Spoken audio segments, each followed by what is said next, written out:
you've got to accept early on that nothing good was ever quick or easy. You got to think about how motivated you are to get the product out there, and then you've got to put good people around you.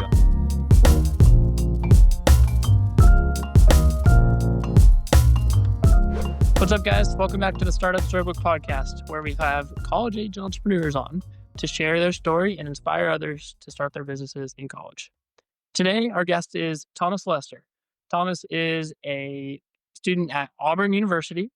He is in engineering as well as entrepreneurship and in business, and his company is called Heatstream Solutions. Thomas, thanks for coming on today. Yeah, appreciate it, fellas. Excited to be here. Absolutely. So why don't we just real quick get a kind of personal background, where you're from, how you got to Auburn, that type of thing. Yeah, absolutely. So I'm from Montgomery, Alabama, originally. Just about 50-minute drive down the interstate from Montgomery, so it's pretty close by. All of my family virtually went to Auburn, so I think I'm a fourth generation Auburn engineering student. My dad went here, graduated in '92.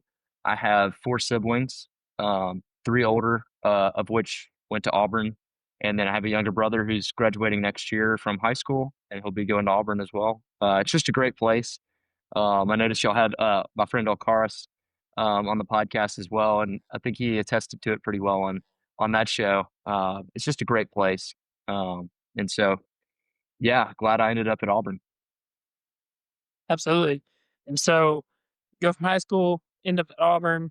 Now, why don't you get us into Heatstream? What are you doing in those first couple of years that have you start this business?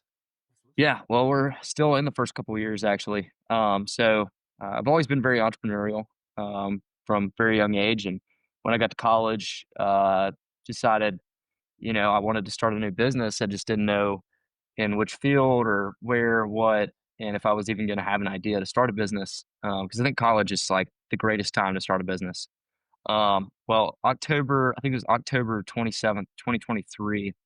I was driving back from my grandparents' house, 4:30 in the morning, 6-hour drive all the way from over by Jacksonville, Florida. So long way away from Auburn, and trying to make it back to class in time. Well, um, I ended up having this idea of, I wish I could just grab a coffee on the way out the door and have it hot in 90 seconds without having to make it, without having to have access to electricity or something I could just grab on the way out the door and drive and enjoy. And I've been drinking coffee since I was 5 years old, so I'm heavily addicted. Had a coffee right before this show, even though it's already 7 p.m. But that was the basis of the idea, is just driving thoughts at 4:30 in the morning. And so I got back to Auburn, and the way I work is, if I have an idea, I can't really sleep until I do something about it. And I started researching immediately. I called most of my siblings and told them about the idea, and nobody really objected to it off the bat. So that was a great sign. Um, and so I got back, started researching. That week, I cut up a Coke can. I had some chemicals that I had bought from Amazon, and I started prototyping. So I kind of flopped around for a little bit prototyping, but the first kind of breakthrough was my friend Harrison Irby, who also has a business, is one of my good friends. He suggested this thing called Tiger Cage at Auburn. So Tiger Cage is a student business pitch competition, and you can get startup capital. And I knew I needed some capital. Didn't really have any money coming into college, really, so other than just to cover the basic necessities. So entered that about a week after having the idea. So submitted an application right before the midnight deadline. Didn't even have a working product in any way, just an idea. And through the progression of that competition, which goes from basically November when the applications are due till March, rapidly iterating and wanting to do better, because there's multiple rounds. So I wanted to give the judges new things every round. And by the end of it, I had a terrible but working product, and we were able to, win $15,000, which was great. I got some of the checks in the background here. Huge help. Allowed me to, that wasn't only about the capital; it was also about the people I met, the network that I gained from that. And from there, I got into Auburn's New Venture Accelerator. It's how I have an office now. Super grateful and blessed to have an office since then. And So from there, I met a guy named Dan Leonardi. Dan is uh, he's an incredible mind when it comes to consumer packaged goods, food and beverage. And Dan introduced me to a plethora of different businesses and people, along with Scott McGlawn, who's also an entrepreneur in residence here at Auburn. So he helps mentor students. So between them two and their connections and networks, I was able to meet some manufacturers up in the Northeast in New Jersey. And so with a product like a self-heating coffee product or a beverage, the margins are pretty tight. It's high volume, low margin for the most part, and you're not making a ton per unit. And so in order to get it, to be a valid business proposal to anybody, you have to develop it really to be as simple as possible, to be as cheaply manufacturable as possible. Um, and so from there, we have taken it from the initial working prototype was about 8 parts to now it's really about three. Wow. Um, so it's gone down significantly. I have some older kind of prototypes that I used to pitch with back in the day here. So this is a 6 pack of the product. These are older. These actually had a push button, so you press the button and it would become hot in 90 seconds. It worked great. Did consumer feedback testing with that. Figured out from the consumer feedback testing with just random people that they would prefer a twist activation, and then from our manufacturers that a button is not a good idea in transit. So it's been a constant development. It's been moving around and having a lot of help from other people, but now the product is finished. I don't have the final product to show y'all today. We're getting our first samples in actually in 3 to 6 weeks, and so that's kind of it's a long way of explaining how we got to where we are today. Yeah, no, I want to ask about Tiger Cage more, and I do want to talk about the two folks that you mentioned a minute ago, as well as mentors. But first, I want to ask you more about the product itself because I'm super curious. I read your about page about your business and about the product, and I was just like, what? How have I not heard of anything like that before? And so, yeah, if you could just tell us about how you iterated the product and how it works, I'd love to know more about that. Yeah, absolutely. So I'll actually show y'all the first kind of prototype. It looks terrible, but this was a very, very early product. Did it in a can. Horrible product. Did not work. But basically started off with what was out there in terms of the intellectual property that existed prior. Because people have attempted this, nobody's been able to successfully commercialize it. La Colombe, a pretty decent sized coffee company, they attempted and it fell through pretty quick. And so, with seeing all the failures and the amount of money that people had spent in the past, that can usually be kind of a deterrent to new people coming in and trying to figure it out. Um, but I was pretty motivated to make it happen because I really wanted the product. It was something that originally, when I had the idea, I thought surely this is on the market. I'll just buy some. But quickly found out that no, there's always been problems, and it kind of stems from everybody had tried the exact same, not the exact same, but pretty much a different version of the same product. So it was very corporately made, you could tell. So it was not, most of them were not from, just independent entrepreneurs. Most of them were a business had this idea and wanted to produce it. So I knew based off of what had not worked, what paths not to go down, which was big. And then I just started, playing around with things. I got three 3D printers, started printing different parts. Um, and honestly, there was no rhyme or reason to the process. I think we're on iteration 19 or 20 now. It was constantly just like, trying new materials, trying new chemicals, trying new parts. But the ultimate goals were safety for one. It's a beverage, it's going to be consumed. So, in the safety side, I wanted it to be something that can go through disposal, something that the user has zero risk of ever having any contact with any chemicals or anything, because we do use a mineral reaction to heat the product. So I wanted to keep it externally heated. I do not want any, danger to be on the side of the user. And then also economical. We're selling it. We're gonna actually our whole approach is licensing. So we're trying to license to large coffee companies. We've got our mind made up about a few, and we've talked to some pretty high ups at some companies and got some interest. So excited to hit the road after we get the product in. So safety, viability, economically, um, and then something that was extremely intuitive. Our whole thing from the very beginning has been one step, activation. So the whole idea was I want something that, if it's all about convenience, the product, I don't want it to be any hassle at all. I mean, at that point, you might as well just go for a Keurig or another great product like that. Um, so ultimate portability and intuitive nature. And so those were kind of all blended together in our final product, um, which is externally heated. So your coffee or hot chocolate or tea has zero direct contact with any minerals. Um, the outside has a coating to where you can't burn your hand. There's about a million different variables that you have to think about in all this. But we finally have come up with some pretty creative and new ideas on how to do this. We have multiple patents pending, um, and so that's about as kind of far along as as I can explain to the product. Um, but really taking into mind, how do we give the user the best experience? Mhm. Yeah.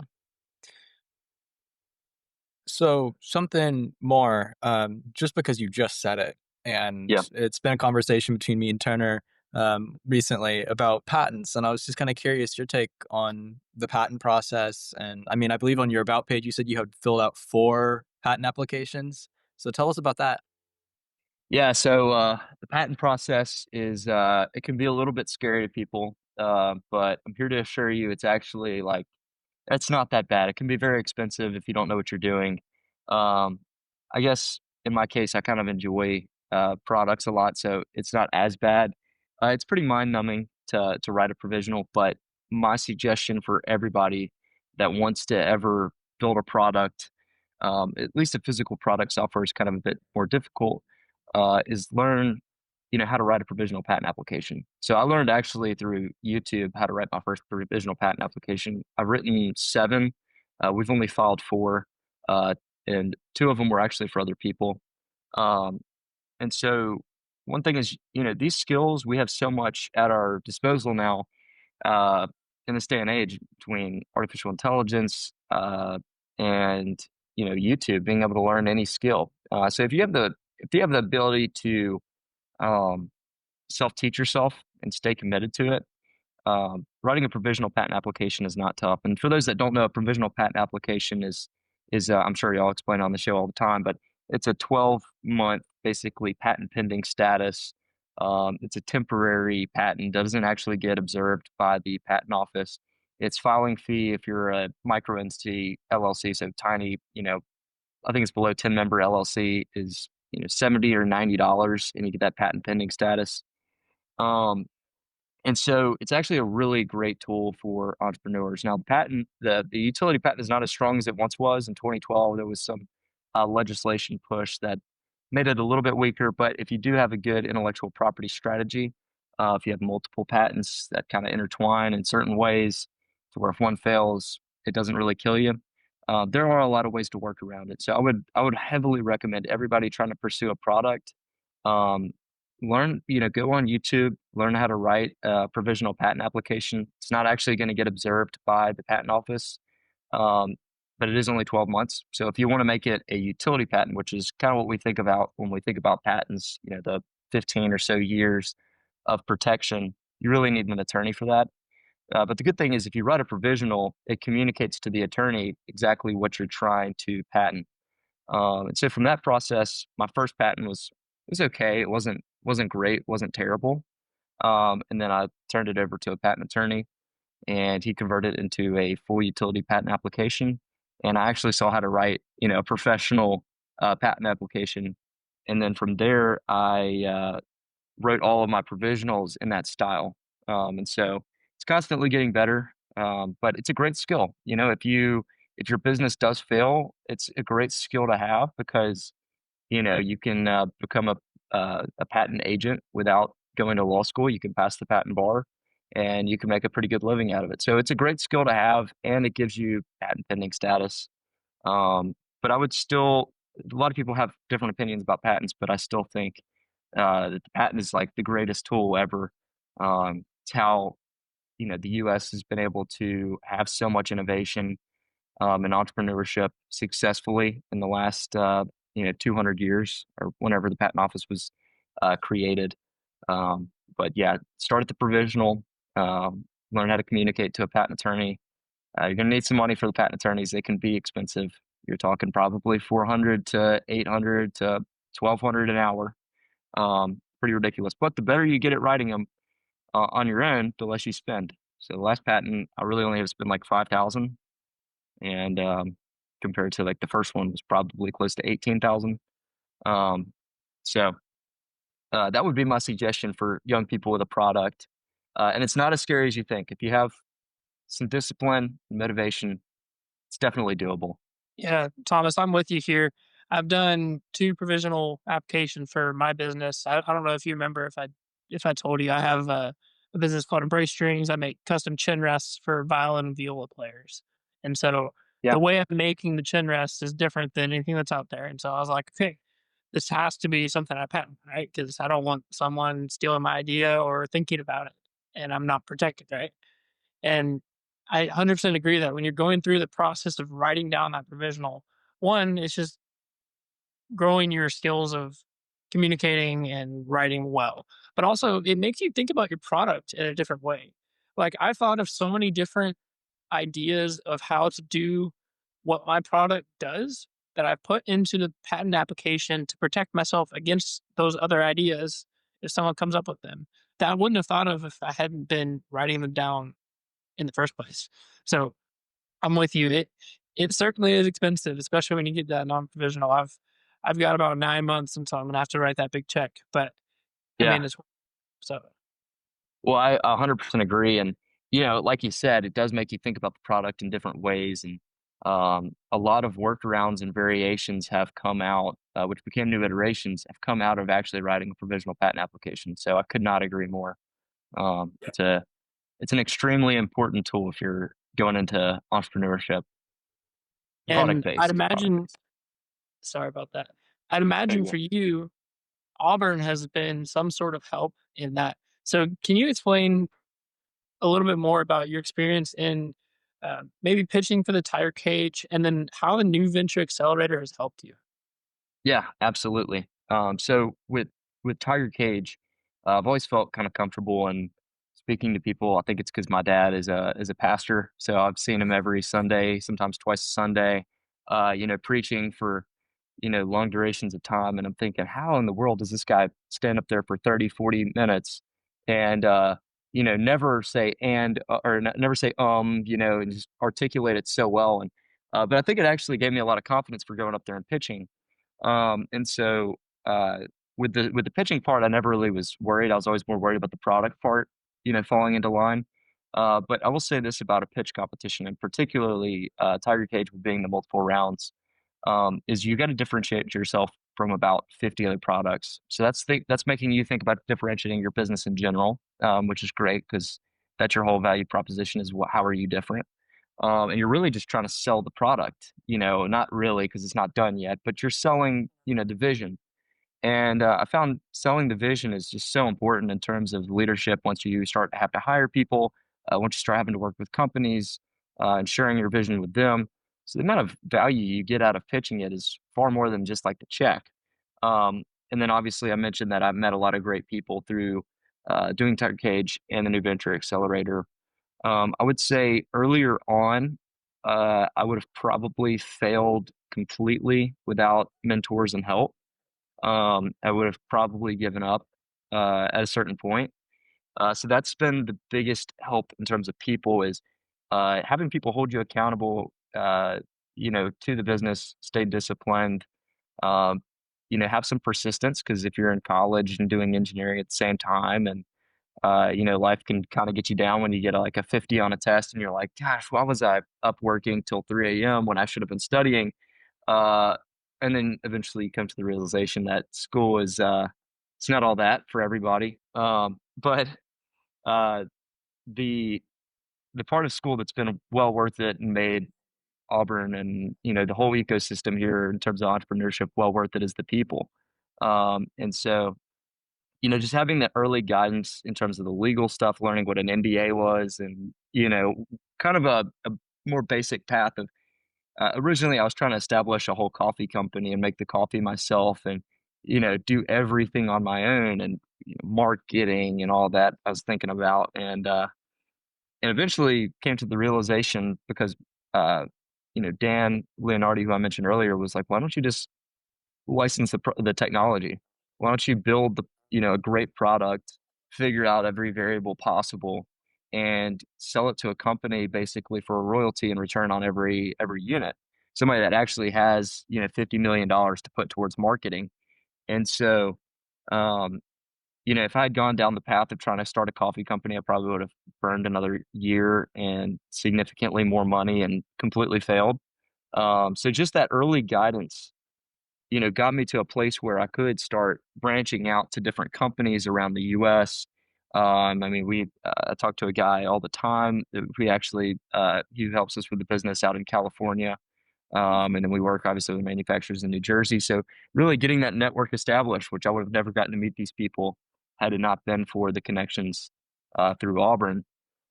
That's been the biggest help is really the people and the advice, keeping things realistic because my initial idea of what a business was not exactly realistic in this day and age. So along the lines of people, you mentioned your partners, and I think they're COO and CFO, correct?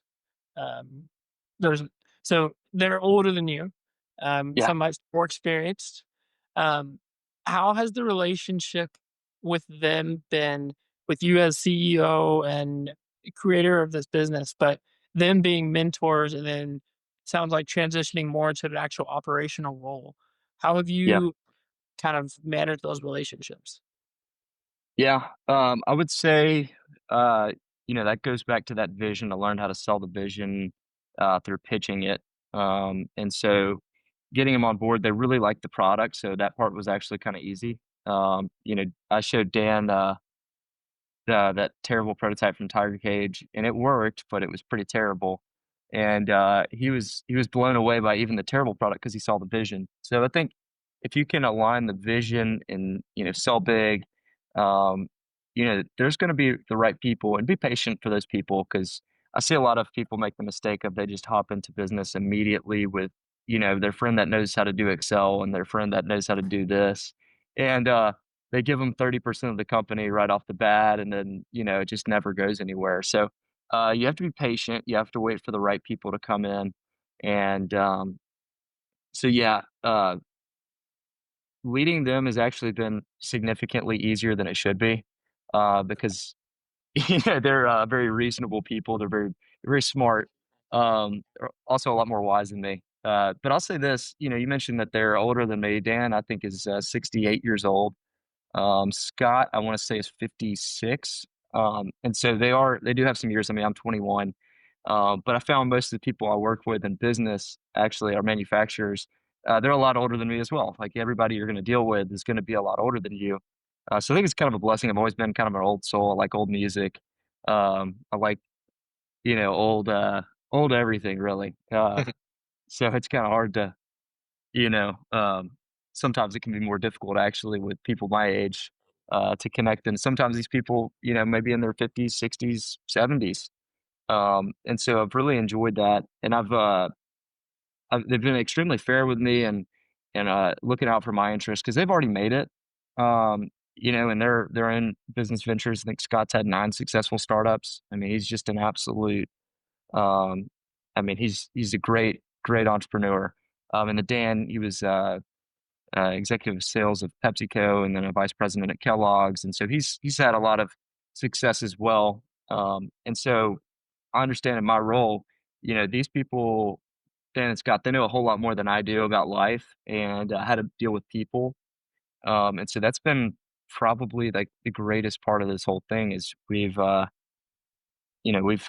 become aligned through this common vision, but it takes part as us young people, we do have to listen sometimes. And it's been easy for me to listen because I know they know what they're talking about, and they've not led me the wrong way a single time. So um, thoroughly enjoyed that.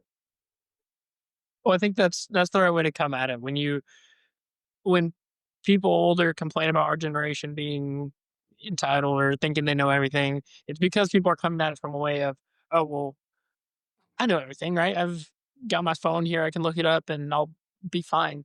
And to your point, like that's not necessarily the way to go about it. It is more of a, hey, I think I know what I'm talking about. And like in your case, you know what this product is, you know how it works. You had this ugly baby prototype that maybe wasn't right at the moment, but you knew, okay, this has some value to it.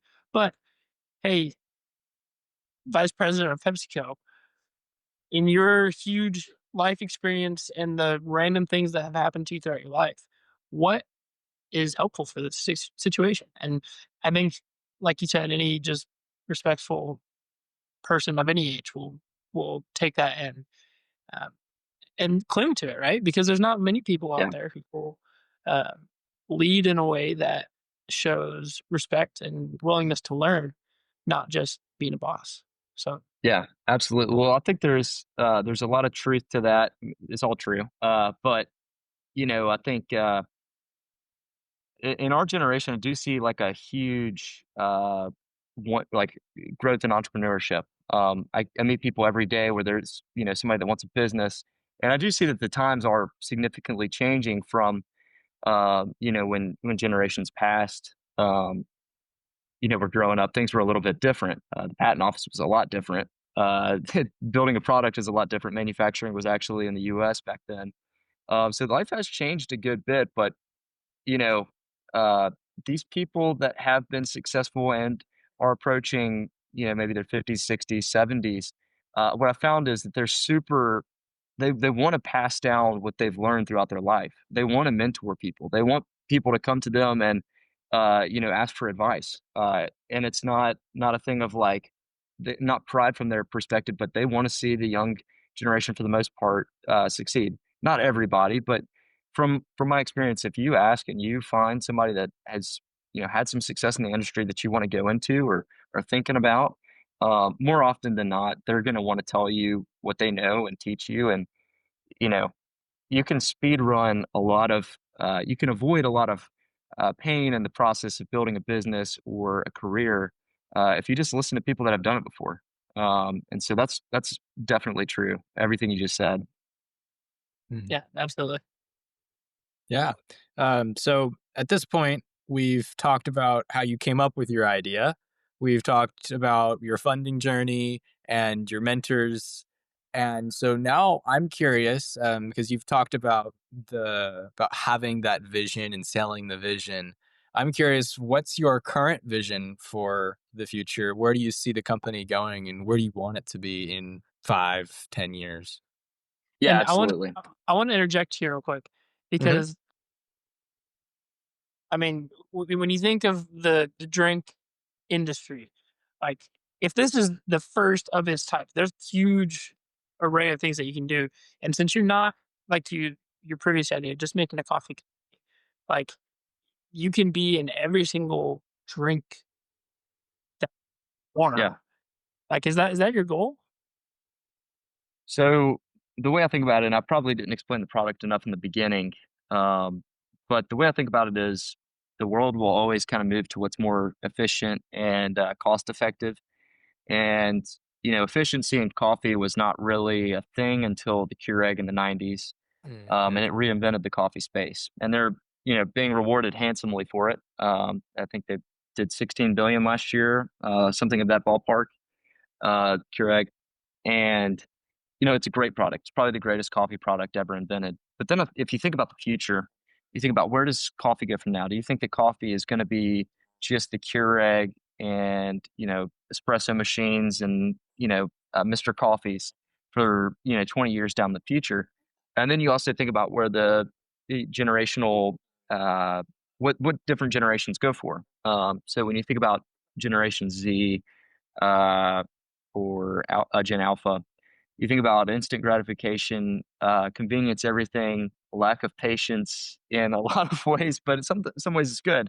And so there's a lot changing. Everything's going towards speed and efficiency and convenience, and people don't want to wait. So, one thing about trying to tailor our product was, okay, well, if you think about efficiency, that also factors in portability. That's something that nobody's really had before. Another thing is, you don't have to make them. Another thing was you see that the cold brew, um, these cold brew cans have started to come out. If you see grocery store shelves, they're lined with these things, and they're becoming very popular with younger people. And a lot of that has to do with the grab and go nature of it. So with our product, it's basically the same thing. It'll look a lot different, but the same thing is basically being able to grab a cold brew. You don't have to make it. You don't have to do anything. Just twist, hot in 90 seconds, anytime, anywhere. No need for any external heating. So when you think about that and then translating it over the most consumed beverages out there, coffee, tea, um, there is a ton of opportunity. So I think with the cold brew grab and go format, it's well over 20 billion a year in the U.S. In gross revenue or in revenue. So it's a huge market already. But then you think forward, is there going to be a faster option than the Keurig in 10, 20 years? Absolutely. There's going to be a self-heating pre-made coffee in a single serve format, whether I'm able to be successful with it or not. So being early is a huge advantage, but it's tougher because there's no existing infrastructure for anything. Um, and so what our whole approach has been is how do we figure out all these variables from the manufacturing to the supply chain? So when we go pitch a business, say we pitch a Keurig or Keurig Dr. Pepper or Starbucks, Dunkin', um, the thing that they're going to be freaked out about is how do we commercialize this thing?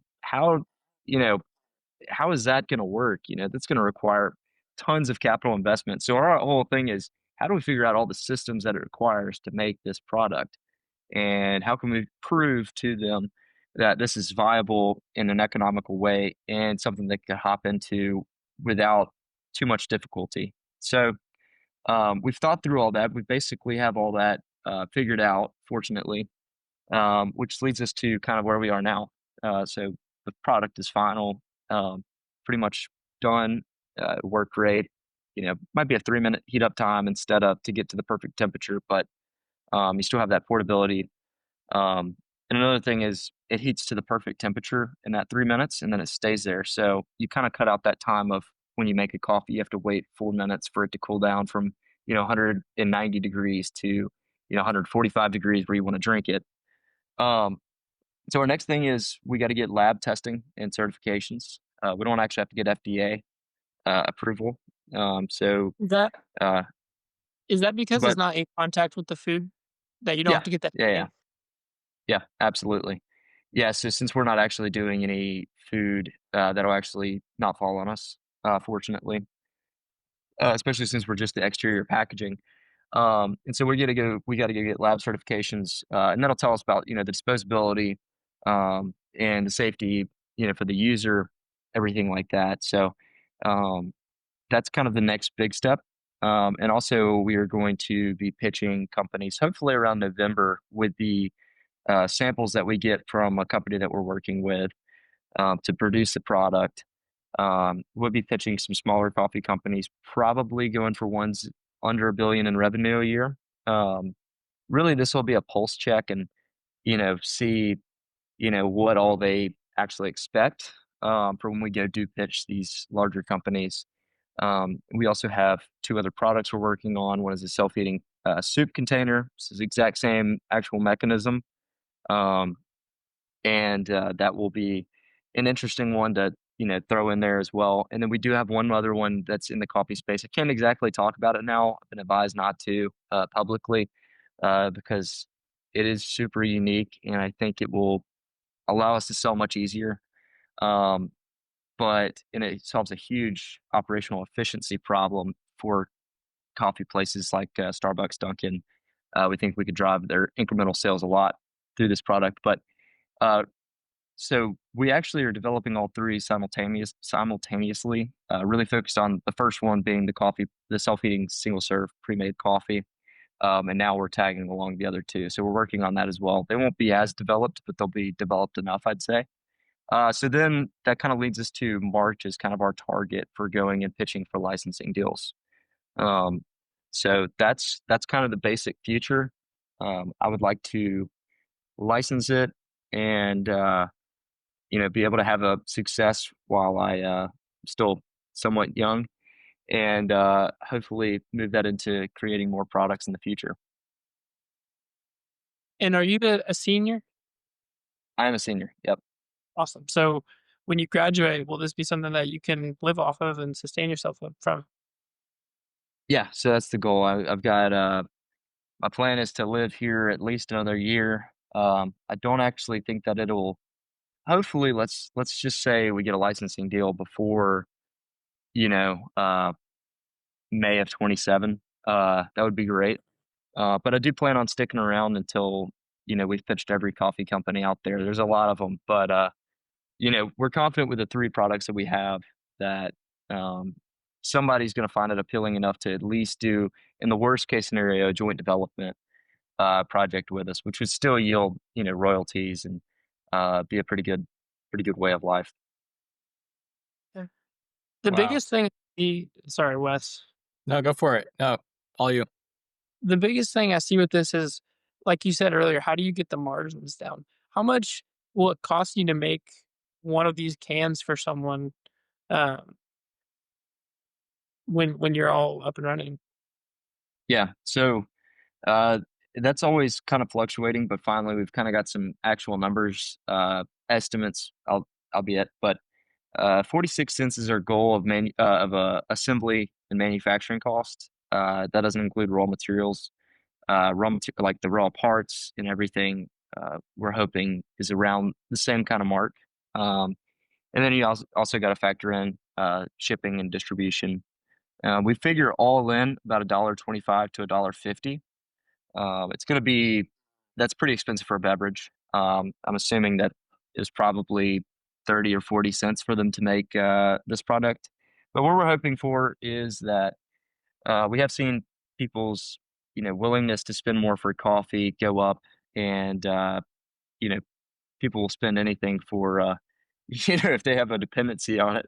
Sounds kind of wrong, but I'm one of those people, so I know how it is. I would pay for the convenience, so we will charge a bit more. Really, the licensee makes the decision on how much you charge, but we think that if we come in at about $1.25 per unit, all said and done, everything distributed, then there's still going to be plenty of margins. If you think about in the retail space, you're going to need to account for about 30% going to the retailer. You're going to need to account about 10% going to shipping and distribution. Um, and so you got to play your cards right in terms of the margin. And so we're hoping that there's still enough margin in there to roughly be about 30% left over for the manufacturer. Hopefully, we could take on about 5% uh, as a royalty. So you're saying $1.25 is all in, not only the can, but also the coffee? Yeah, everything. Wow. Yeah. So not the sale price. That's just the Of price to course, of produce course. and ship. Yeah. Yeah, very Mhm. cool. That'd be a very cheap product. No I think kidding. it would sell a lot of units if it was $1.25. It would. It should sell a lot of units regardless, but I think yeah, that would basically be beat Keurig on price almost. Alright, Wes, what was your question? Well, I wrote down a quote that you had mentioned towards the beginning of our discussion. You said that when you were developing your product, there were a million different variables.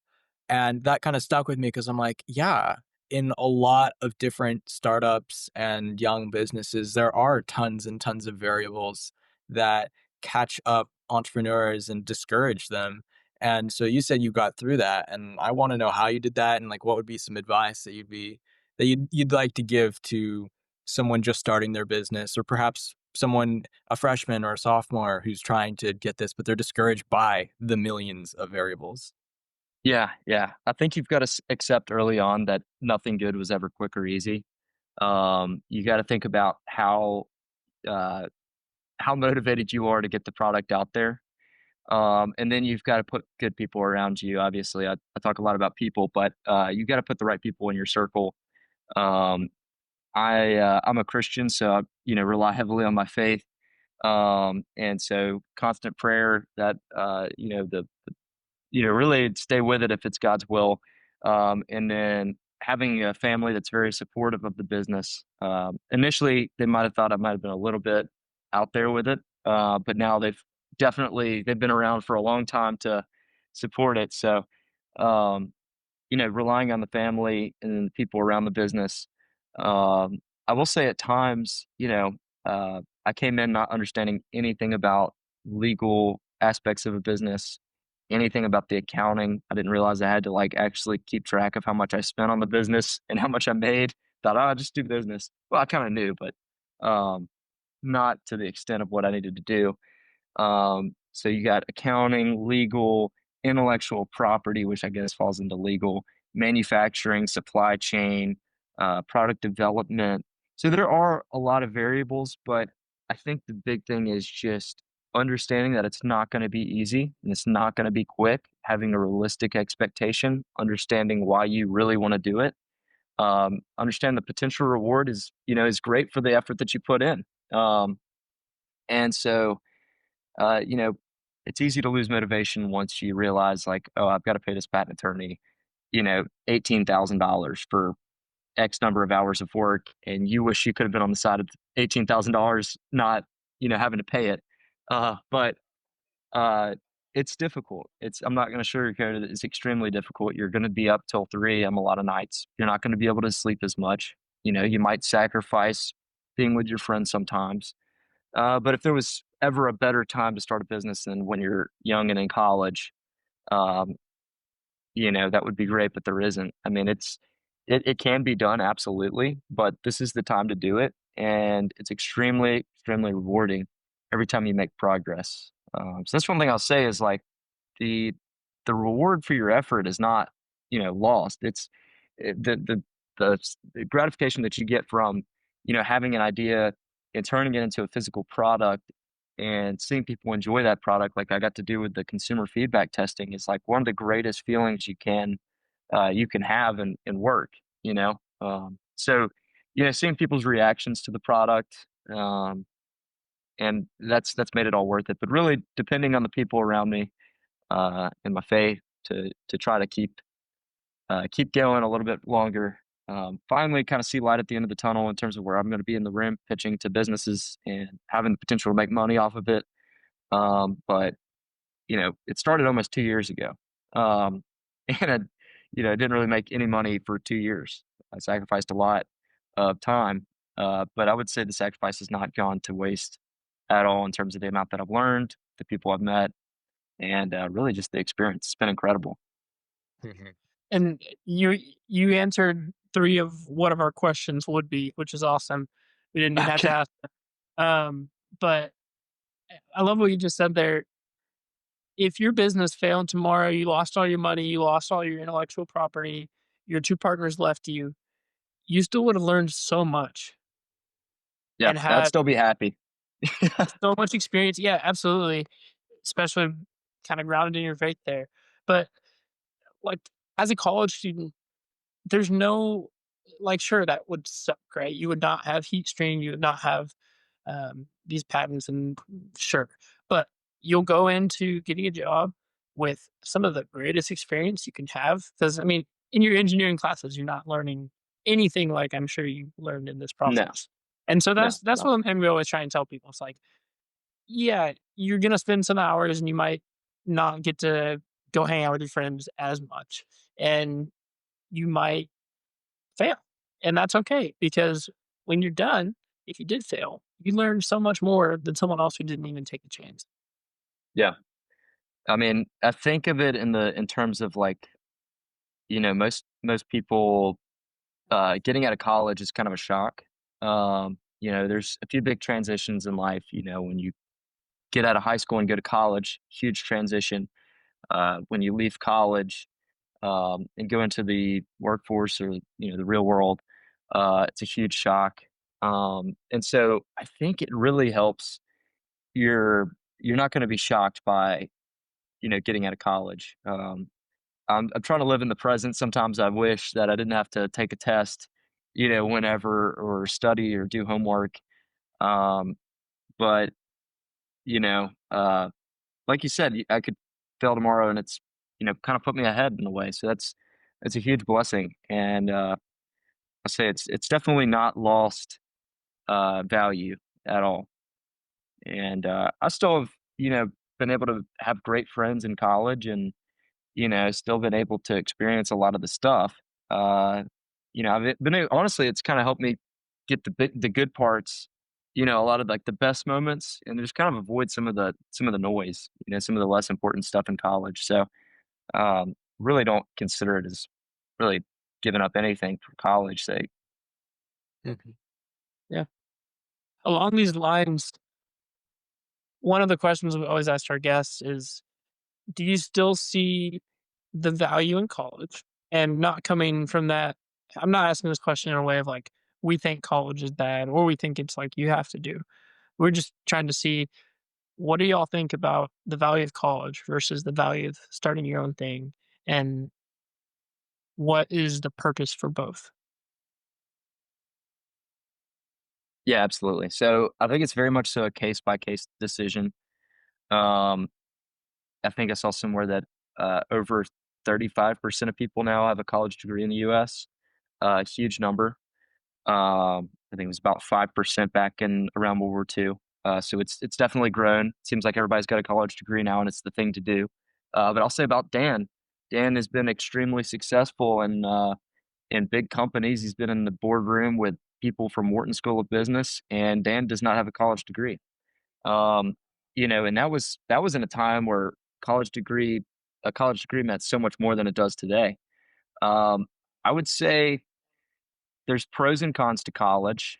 In terms of the social aspect, it's great. Um, and I think that's the biggest value add. In terms of the actual educational value, I've really enjoyed Auburn. Uh, but I know every college, you're not really getting anything. I mean, it's in terms of intellect or knowledge, it's in my opinion, I don't think it was a bad decision because I got to have, all this, the office space, the people I've met. But when I have kids one day, I don't think I'll force them to go to college. I think it'll also change a lot with AI and everything. But I can barely remember what I took last semester. And I can barely remember what I took the semester before that. And so really I understand that college is kind of just preparing you for the workforce in a way that you can be given a task and you can be adequate enough to finish the task. Um, but I would say a lot less people probably need to go to college than are in college. And people probably do need to have a realistic view that, um, it can be great. It can be a pipeline to things. And I know not everybody's an entrepreneur. And, um, everybody, it's a case by case decision. Some people, it's the greatest decision, for their career that they could make. But I would say, I see a lot of people say, well, I have to use my college degree. Like, why would I go do this job because I got a job in this degree in this field? I should go do something in there, and they're less willing to take risk hopping into something else. I think just view it for what it is.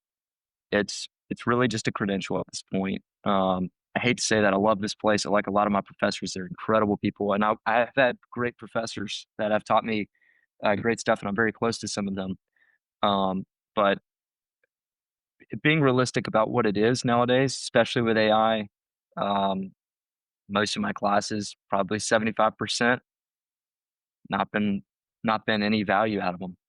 So I think it's a case by case decision, but I do think people need to start realizing that they can do things without, you know, going against the norm a little bit, especially in today's day and age. I mean, you could go become a patent agent, um, by learning how to do it on YouTube. You can there's so many different ways you can go about it and so many skills that you can commoditize. You learn CAD, you can design parts for people. Um, I mean, there's so many ways, and think about how ahead you'd be if you did 4 years of, designing parts for companies that needed custom parts done for their, uh, you know, their business or whatever. I mean, think about how ahead you would be in 4 years. So long answer, but case by case, uh, don't be afraid to go against the norm and make a decision on your own. And, you really don't have to start making a lot of money until you kind of hit later in your 20s, or you get married but when you're 18, you really can live off of a little bit of money and you can really take risk. And I think that is the time to take risks. So don't just do it because your friends are doing it. You need to have a pretty solid decision because it is 4 years and it is a large financial commitment to go to college. Even if your parents are paying for it, that's still a burden on them. Um, if you get a scholarship, you should probably go to college, but it just depends, case by Mhm. case. Yeah, I think that's a great answer. It's it is interesting about the classes. It's I think for me it's been I learned things in class, but it's it could have been taught 2 or 3, 4 times as fast, and, like, that you could learn it in a YouTube video or by doing stuff. And Also outdated. that's the somewhat frustrating part. Yeah, absolutely. And I'd say some of the stuff's outdated. I mean, I took a test last week, and it's a class that has to do with manufacturing. Also, exactly what class it is, but um, what we're learning right now, and this is coming from somebody who works with manufacturers, who's walked the floor, walked the lines. That's stuff that they have not done since the 1980s, and that's what we were being tested on, and doing it by hand. And it's like, I mean, why are we learning something from that went out of date in the 80s? You know? And one more thing I'll say, I didn't mean to cut you off, but the most I've actually learned in school, uh, from school has been one-on-one with professors that actually care about their students. Um, there's been a couple and, like, I go get coffee with one professor in particular and just talking to him, and I learned more in that, hour than I learned in the, a semester's worth of another class, so, um, it can put you in the right circle with great people that can teach you a lot, but it's almost like you have to go out on your own and pursue that. So then it brings the question of what are these classes actually for? Well, I definitely agree that the value add I mean, obviously, there's extreme value add, right? You've had this opportunity to do type the new venture, meet your professor, and meet your partners.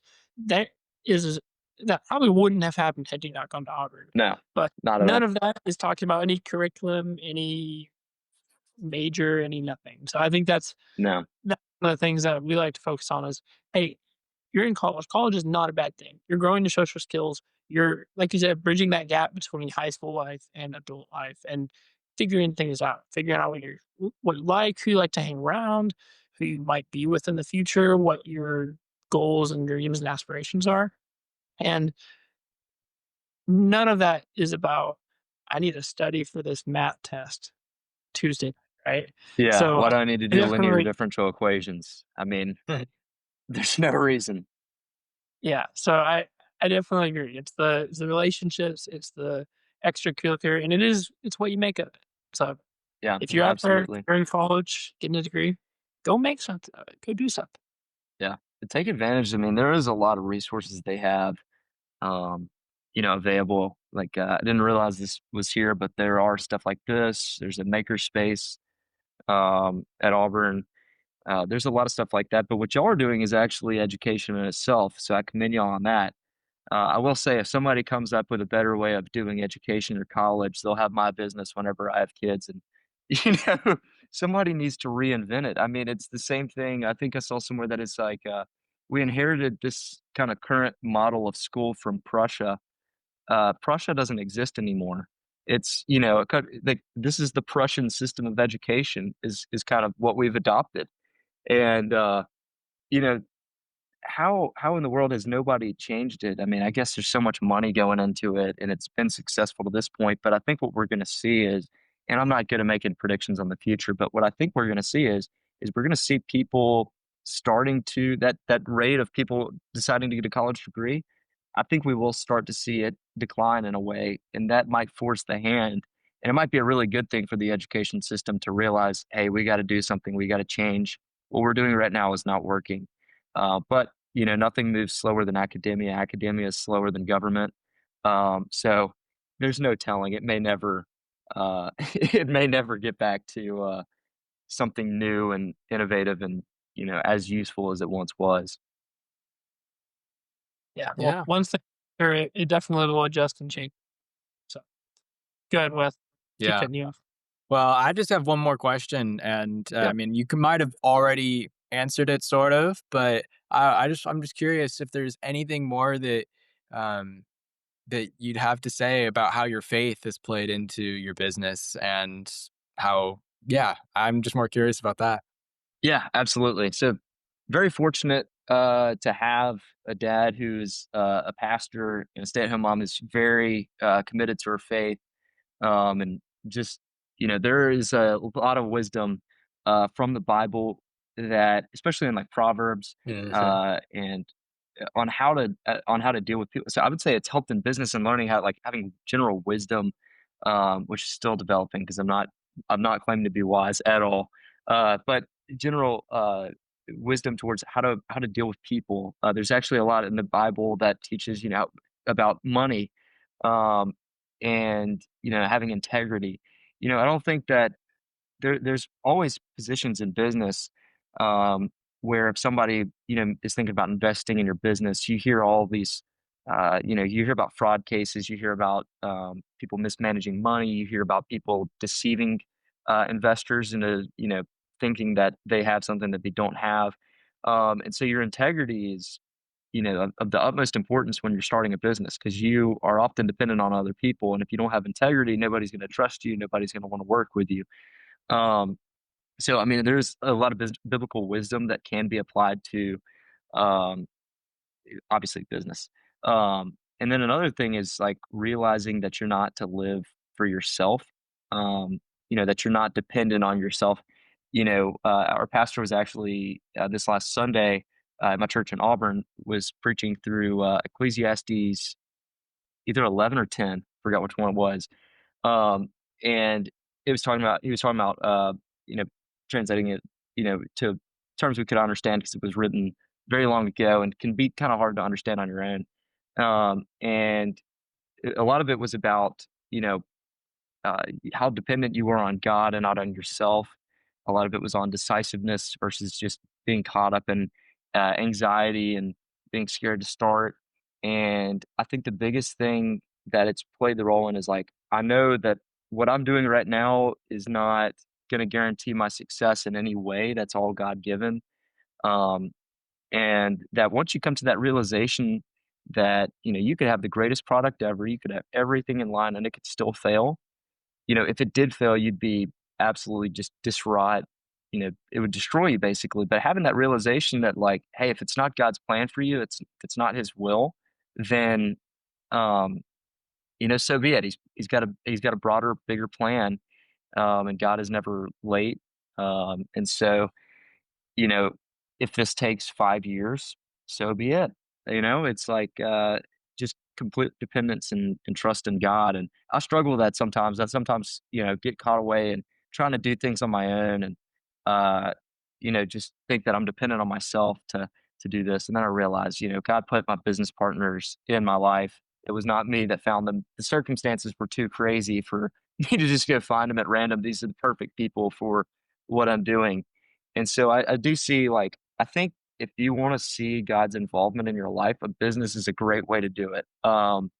Because definitely have grown closer to God and more trusting of Him in my faith, stronger in my faith through realizing my dependence. Because we Mhm. don't control the world and everything in it. And so, yeah, faith has played a huge role, um, and it's a never ending growth trajectory though. So, still Yeah. got a lot to learn, still have a lot to grow in, but it's been the most important aspect. And then one last thing I'll say is like Mhm. I'm a firm believer that you know our gifts in life or for career or whatever are God given. So like what we're good at, I believe is God given, and the chief end of man is to honor and glorify God. Um, And so I think that if you're using the gifts that God's given you, um, to honor and glorify Him, I think that's, that's our chief end. So I think there's a lot of good that can come from that. It's all about that goes back to your vision and intentions. Why are you starting the business? If you're starting a business to get rich, you're going to get burned out quick and you're going to fail. So if your whole thing is, okay, if I start this business, and trust in God through the process, um, and honor Him through that, then I know that, whatever happens, it's all right. It could fail tomorrow, and you know, I'd still be a happy Okay. person. It's, Yeah, you know, 100%. be a little 100%. distraught, but yeah, When we start with the right foundations and build a business from that and come to the realizations that you've made, and I'm still making a lot of these realizations myself. yeah, When you come to those realizations, it kind of brings about an a piece that's not understandable, yeah, and it's just fascinating. It really is, and so I'm super glad that you've experienced these same things. And for me, yeah, I haven't started a business just yet, other than this one. I mean, I've seen God work in this already so much, and yeah, it's just amazing. But the thing that I have to keep reminding myself, because we haven't seen like crazy growth yet. yeah. But we're just We, gonna keep going at it. We're gonna keep going at it, and it's gonna come in God's time, yeah, if it's His will for us. So yeah. we'll Well, see how it goes. I see the consistency of post. I was checking it out earlier, Hmm. um, and I think what y'all are doing is very important and commendable, and Thank you. it's actually the type of content I love. I love to, entertain myself with, and yeah, it's great. You get to meet a lot of people, and I'm going to be listening and hearing all these other people's stories, and so you'll have some effect on people no matter what. But yeah, I got Mhm. confidence in y'all. Thank you. Doing a great thing. Yeah. I appreciate that. Awesome. One one episode you might enjoy. I'll give you two. Um, one earlier one, we had a guest on called Vincent Pham, and I can send you these if you want. But Okay. he has a company called Powerhouse Therapeutics. He's making cancer therapies. He's extremely impressive, and he has a very. It's interesting when he talks to him. It's very calm and just confident demeanor that from the day I worked at an internship this summer at a place called Velocity, Texas, and that's where I met Vincent. He has a co-working office there. We're an incubator accelerator program. I met him, talked to him a couple times, and got to know him and said, "Hey, you come on the podcast." And it's very interesting. Him and then this other guest that we've had on, Colin Rady, um, both to me have a very confident demeanor that I don't know. I see a similar thing in you, and I think you do with other episodes. So I'll shoot you a I text with appreciate both it. later. So Yeah, absolutely. Absolutely. Yeah. cool. I Well, Turner, Wes, I yeah, I've appreciate y'all enjoyed having me on. Yeah. absolutely. It's been great. Mhm. Um, Thomas, where can people find Heatstream if they kind of want to learn more about what you're doing? Yeah, so I will confess we are not really out there too much, mainly because we're trying to keep the product mostly secret. I will say we do have a website. It's a little rough, but it is a website nonetheless. And that would be heatstreamsolutions.com. So you can kind of see a little bit about who we are, what we do, and then some of the products. It needs to be updated a little bit, but that's the general place where you could find us. And in a Awesome. couple of years, when you're in every Starbucks, they'll know then. So Yeah, yeah, absolutely, absolutely. Hey, that's the goal. That's the goal. good stuff. Wes, any final thoughts? I don't have anything else. Thank you, Thomas, for joining us. And just to wrap this up, thank you everyone for watching. And I hope you guys tune in to the next episode that we'll have next week. It'll definitely be a good one, that's for sure. And yeah, thank you everyone for joining. That's a wrap.